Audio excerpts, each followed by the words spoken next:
you don't forget. If you're in the mood, we can take it to the moon. Just like a movie scene, table for two.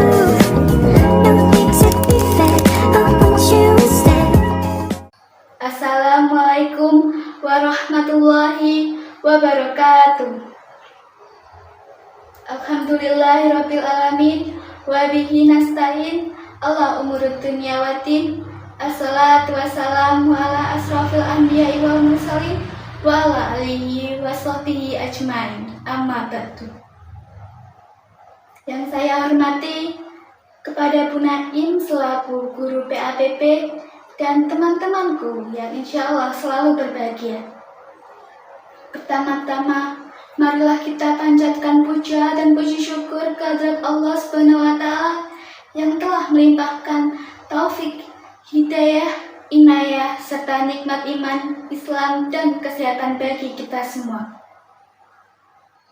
Salawat serta salam semoga selalu tercurahkan kepada junjungan kita Nabi besar Muhammad SAW yang kita nanti-nantikan syafaatnya kelak di yaumul kiamat. Amin, amin, ya rabbal alamin. Pada kesempatan kali ini, saya akan menyampaikan dakwah dengan tema mengelola emosi dalam Islam.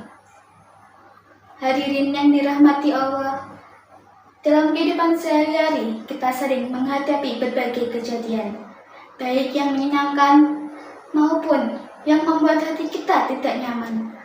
Dan pada momen-momen itu, emosi seringkali muncul tanpa bisa kita cegah. Sebelum saya lanjut ke materi lebih jauh, mari kita renungkan sebentar. Pernahkah kalian merasa tiba-tiba marah karena hal kecil? Pernahkah kalian menyesali kata-kata yang terlontar ketika emosi? Atau pernahkah kalian merasa menyesal karena menyakiti perasaan orang lain hanya karena sedang merasa kesal? Jika jawabannya pernah, maka dakwah ini insya Allah akan menjadi pengingat bagi kita semua. Dalam kehidupan, emosi pasti datang, seperti marah, kecewa, sedih, tersinggung, cemburu, bahkan frustasi. Semua itu bagian dari fitrah manusia. Namun, Islam tidak menilai seseorang dari ada tidaknya emosi, tetapi bagaimana ia bisa mengendalikannya. Allah Subhanahu wa Ta'ala menegaskan dalam firman-Nya dalam Quran Surat Al-Imran ayat 134, A'udzu billahi minasyaitonir rajim. Bismillahirrahmanirrahim. Wal kadhiminal ghaidha wal afina 'anin nas. Yang artinya, dan orang-orang yang menahan amarahnya dan memaafkan kesalahan orang lain. Ayat ini bukan hanya perintah, tetapi janji kemuliaan. Artinya, ketika kita berhasil menahan emosi, kita sedang menaikkan derajat kita di sisi Allah Subhanahu wa Ta'ala. Hadirin yang dimuliakan Allah, mengelola emosi bukan sekedar menahan amarah, tetapi bagaimana cara kita bereaksi. Karena seringkali masalah bukan datang dari emosinya, tetapi dari respon yang tidak terkendali. Ada beberapa langkah yang diajarkan Rasulullah SAW saat emosi memuncak. Pertama, jika sedang berdiri, maka duduklah. Kedua, jika sedang duduk, maka berbalinglah. Ketiga, berwudulah.